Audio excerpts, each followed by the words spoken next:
City of Boulder just voted to become a municipality for its electric, and they're getting a lot of flack from Xcel Energy right now, and they're saying that they can't keep the rates down at the current level or lower. Do you have any say on that? What's the question? I'm not sure. The electrical rates, can they compete with what Xcel currently provides? We've met with Boulder a couple times. I don't know the answer to that. I know that running a utility is very capital intensive and expensive, so I don't know really. I have a question. To Mr. Janonis. You had mentioned that in your survey that you did of your constituents that people were willing to pay more for sustainability. Can you talk a little bit more about whether there was any ability to quantify that? How much more they're willing to pay for how much sustainability? We have made a couple of attempts to quantify that. Our retail rates probably about 7 cents a kilowatt hour. It's and I don't remember what it was in terms of residential retail, but they were willing to pay maybe 10% more to be more sustainable and greener. It's a catch-22. Green energy, a lot of that is more expensive than conventional sources, but we need that. We have a voluntary green program where you can enroll and voluntarily pay more for 100% green energy, and that's fairly popular. But we try and balance it all. I'd just like to respond to that for the co-ops. These co-ops all do surveys every year or two of their customers, and it's probably what you would expect. In certain co-op territory, there's more support for spending more on renewables and green energy than other places. I mean, if the co-ops typically along the Eastern Plains, most of them are surveyed, their consumers aren't terribly interested in paying more. A lot of these surveys are interesting because a lot of them will say, I'd like you to do more green energy, but I'm really not interested in paying for it. Please do more, but I don't really want to pay more. And that's a hard thing for the co-op to figure out what to do. And also, even in the territories that there's been historical support for spending more for green programs, that has started to deteriorate a little bit, and you might expect that with the softening economy. Folks are a little bit more worried about their pocketbook than they used to be. So.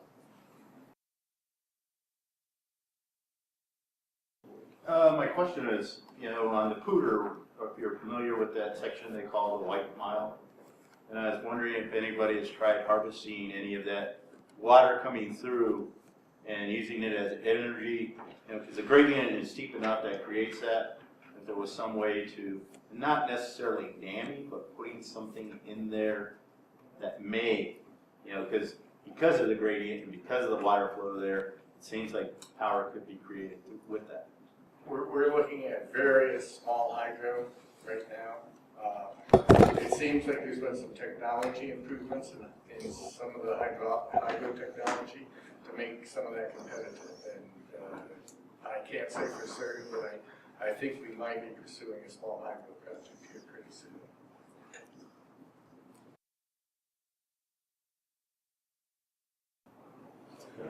This question is mainly for Brian. I was really surprised to learn that about 90% of the water here in Colorado, as with most western states, goes to agriculture, which isn't something a lot of the average person thinks about. And that just seems to be a tremendous amount of water. And I was wondering where you think the next decade or two will put agriculture in the state in terms of what crops they grow or what cattle they raise or whatever, balancing the resources that are available in the state with cost and thinking more in terms of what they're actually going to do to continue to provide food, but by using less water while doing so. Well, that's part of what the Clean Water Cluster Fort Collins is looking at. They're looking at water sharing. Some of the, for example, I'm a board member on the North Poudre Irrigation Company. Municipal interest owns 70% of that stock. But yet there's still some of the biggest farms in northern Colorado on that irrigation system. So we're trying to find ways to share water so that years when we have surplus water, even though we may own it, it goes to agriculture. And then years when it's short on water, like we are this year, we trade with agriculture for their water rights, and maybe they don't farm on a water short year, and that comes to the city. So we're really trying to preserve agriculture in northern Colorado.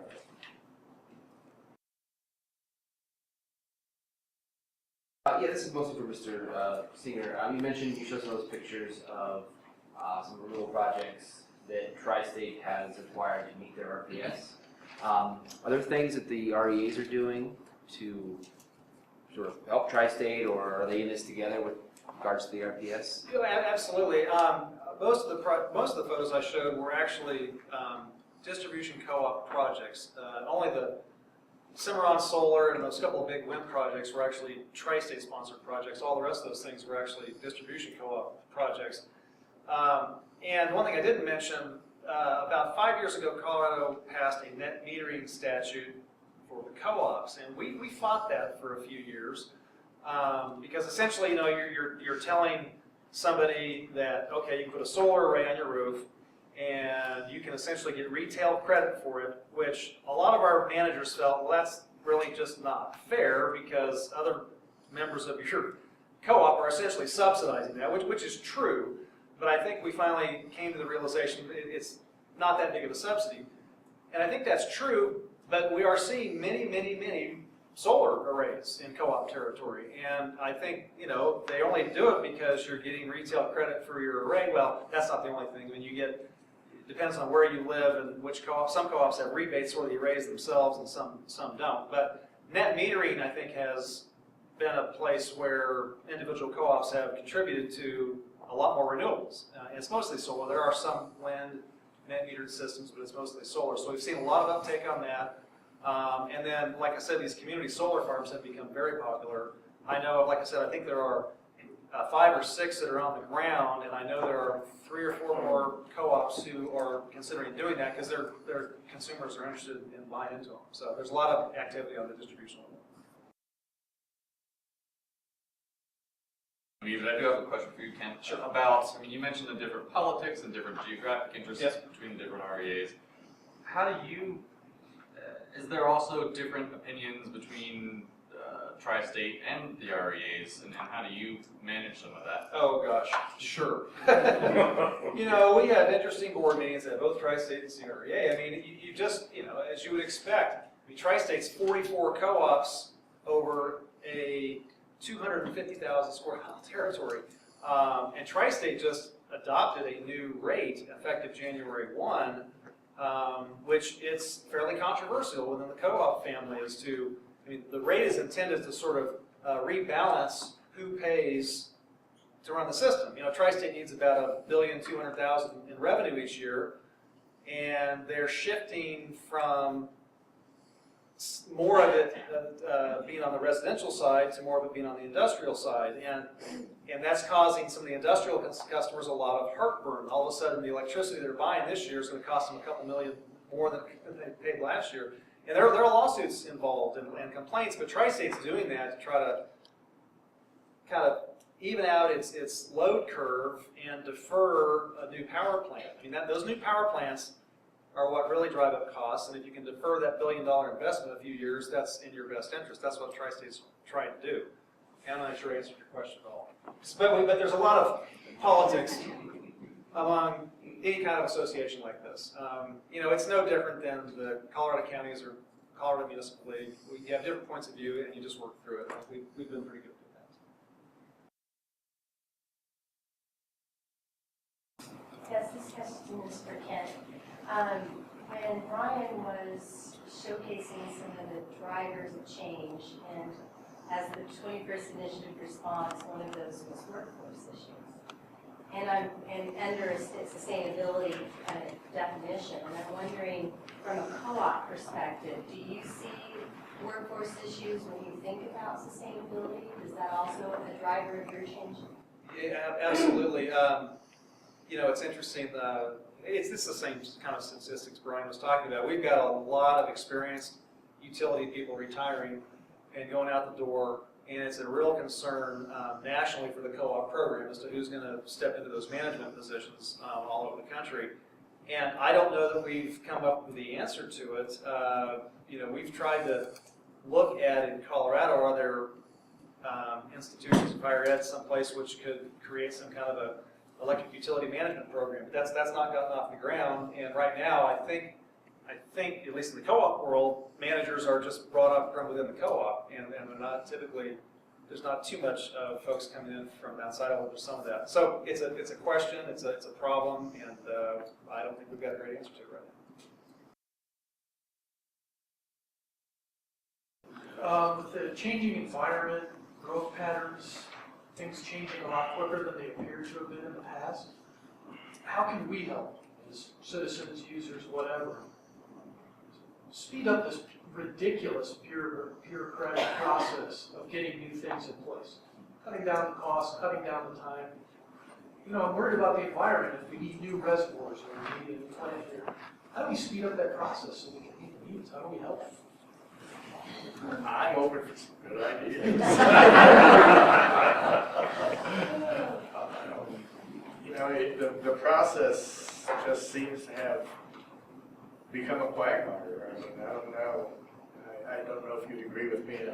I don't know that, you know, about this, but I don't know that we'll ever see another coal-fired power plant. I mean, it's impossible to get permitted. I don't know if we'll ever succeed in getting a reservoir. But I think a lot of that is driving the change to looking at water conservation. So, for example, I'm pretty proud of this actually. When we look at, I don't think we really absolutely are guaranteed that we'll get a new reservoir. But when you look at our water demand today, we haven't hit the peak day that we did in the 1980s yet. And so water, on a per capita basis, water in Fort Collins, and the same is true for energy, has dropped from, let's talk about water, from about 225 gallons per person per day to 155. And the number of breweries we have in town went actually at 225. That was even before Anheuser-Busch. We didn't even have Anheuser-Busch at that time. And we're producing 1 million gallons of beer a day. Also, those breweries, for economic reasons, because of rates primarily, have gone, they measure it in terms of barrels, not gallons, but of barrels of water per barrel of beer. They've gone from 8 barrels of water per barrel of beer to around 3 or 4. So they've cut their water use in half too. So it's changing. I mean, it's frustrating, but it's changing. And then I get into the quagmire of the whole Monsanto genetically engineered foods, and take it down that path that we're trying to turn too quick in that area, creating damage we don't know about. I don't know the answer. Yeah, well, I'm feeling really positive about things changing for the better. It may not have sounded like that, but these difficulties are causing things to change. I mean, we're looking at a big wind purchase right now. Wind, some of the numbers we're getting on wind, they're cheap, well, as cheap as our coal-fired generation, whereas coal-fired generation cost curves are going up. We're guaranteed through a purchase power agreement a levelized cost on wind. So it's all changing. But I was just going to make a couple comments about the difficulty in building utility facilities. And I used to be Tri-State's, I did their Public Utility Commission work. I represented them at the Public Utilities Commission, so I did transmission line litigation. And I spent, well, Tri-State just energized a pretty small transmission line in western Colorado last summer. It took 15 years. Now, that was an extraordinary set of circumstances. You know, we were going over, wanting to go over some extraordinarily beautiful mesas west of Telluride, and people didn't want an overhead line there.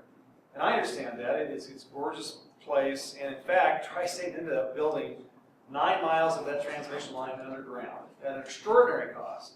The landowners kicked in some, but the co-op, San Miguel Power Association, also agreed, all right, we will surcharge our members in this area for a long time to pay the additional cost to build that transmission line. So it eventually got done.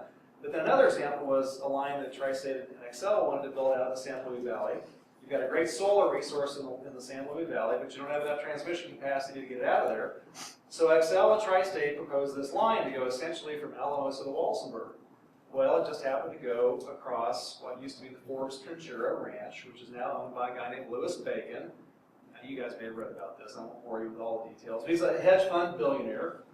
And he said, you're not coming across this property. And over the space of about 3 years, he defeated that transmission line. And so, you know, Colorado's one of these places where great resources, but you can't always get them to load because you've got these kinds of problems and issues. And so that's a great solar resource, which is not going to be used anytime soon because there's no transmission for it. So. I was just curious, as you were talking about wind, how as the Cimarron Station and the wind farms, how do those correspond with the peaks? How do they correspond? How do those pricing points correspond with, you know, what you're seeing is coal 20 years out? And then also, as you talk about new power plants being the new driver in power costs, how does Tri-State or how do the REAs look at that versus investing that same amount of dollars into demand-side management?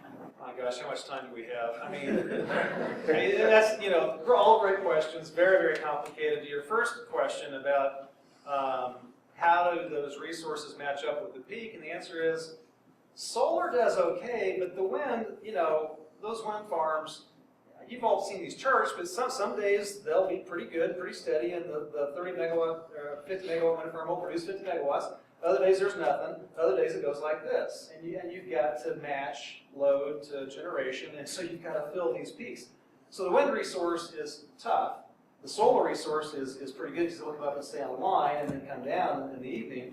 But you still, I mean, the holy grail here is battery storage, and there are a ton of people doing great work on this. And if you can ever store all this intermittent renewables, that's kind of the magic thing here. And there is some ability to store these things today, but it's for short periods of time, and it's very expensive. So that's the intermittency question. On the future resource question, as Brian said, it sure looks like you're not going to be able to build a coal plant anytime soon. But now you've got this whole natural gas renaissance, and it sure looks like all the natural gas, all the electricity generation in the United States going forward for the foreseeable future will be powered by natural gas. And if we start to export that stuff, prices are going to go back up. That's my concern.